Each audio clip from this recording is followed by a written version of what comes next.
Unfortunately, my predecessor and the MAGA Republicans in Congress are trying to undo all this progress. They still deny climate change even exists. They deny climate change even exists.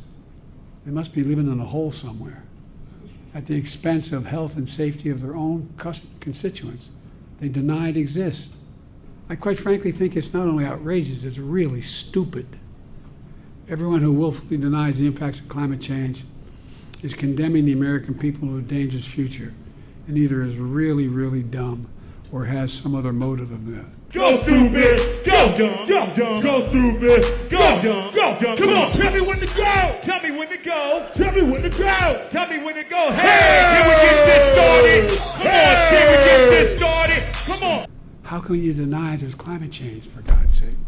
I don't even know what that means. No one knows what it means, but it's provocative. Flashback. Mr. Secretary, thanks for being here. I want to tap your expertise for a moment. Give me your best estimate, just an estimate, I know, of how soon you think the United States of America will be carbon neutral. So I think, according to the climate scientists around the world, and certainly the cutting-edge scientists that we need to rely on here in the U.S., we've got to get carbon neutral by 2050, and I'm very comfortable with that target, and I think that's the appropriate target. By 2050. Which is only 27 years. That is not a long time away. And how much will that cost? So the cost that I focus on even more is all the costs that are going to happen if we don't get our act together. How much will it cost to get us carbon neutral? It's going to cost trillions of dollars, and it'll cost tens of trillions of dollars if we don't get our act together. How many trillions? I don't have the estimate or the numbers in front of me. I've seen a variety of different estimates, but it's a large amount. Fundamentally transforming our energy economy is a big deal. Tell me the estimates that you've seen. I don't have those numbers right on hand. So you're advocating that we become carbon neutral, but you don't know how much it's going to cost? So there's an awful lot of estimates out there. It depends on technology improvement and other kinds of things. You're the expert. I know with how much it's going to cost. I know with the certainty of all the experts I've spoken about, it's cheaper to get our act together than it is to not get our act together on climate change. Okay, then tell me the cost versus the cost that if we don't do it. I think it's orders of magnitude different. If we don't get our act together, it's you don't have a cost.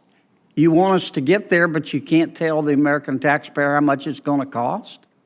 Is that your testimony? It's going to save us money, and there's a lot of jobs. Well, how do we know if you don't know how much it's going to cost? I'd be happy to pull up the latest numbers that I've seen. How about $50 trillion? Is that right?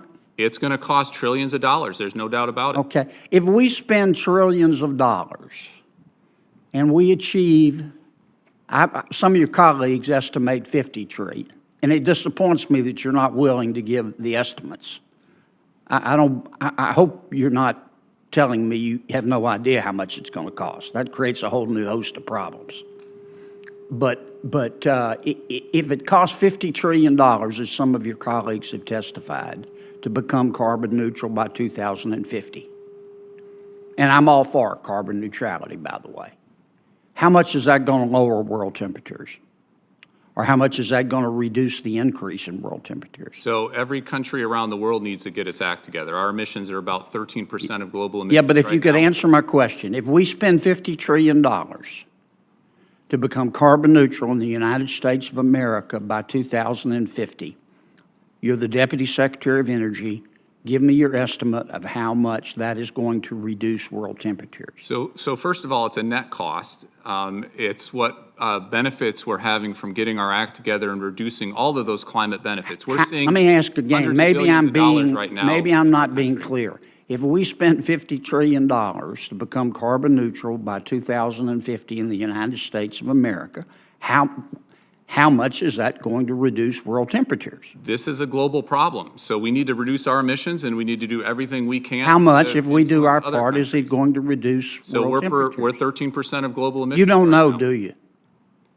You don't know, do you? You can do the math. We need to. You don't know, do you, Mr. Secretary? So we're 13% of global emissions. If you know, why won't you tell me? If we went to zero, that would be 13%. You don't know, do you? You just want us to spend $50 trillion, and you don't have the slightest idea whether it's going to reduce world temperatures. Now, I'm all for carbon neutrality, but you're the Deputy Secretary of the Department of Energy, and you're advocating we spend trillions of dollars to seek carbon neutrality, and you can't, and this isn't your money or my money, it's taxpayer money, and you can't tell me how much it's going to lower world temperatures?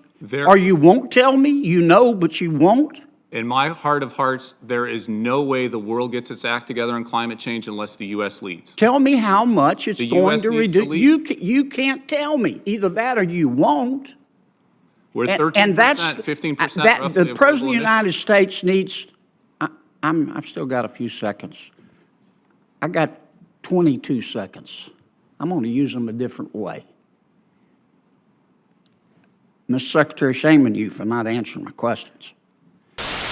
You know, what are you doing about climate crisis? Is everybody going to get in front of this? Because we are really clear. The young people have shared with me, young leaders shared with me for the first time. I said, how are you guys talking with each other, these young climate activists?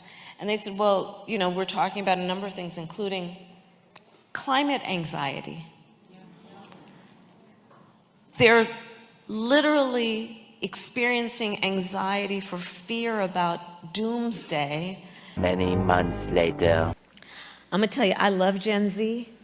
I really do. Now I'm gonna say to the older adults, you know that if someone is 18 today, this is humbling. You know what year they were born? 2006. Deal with that.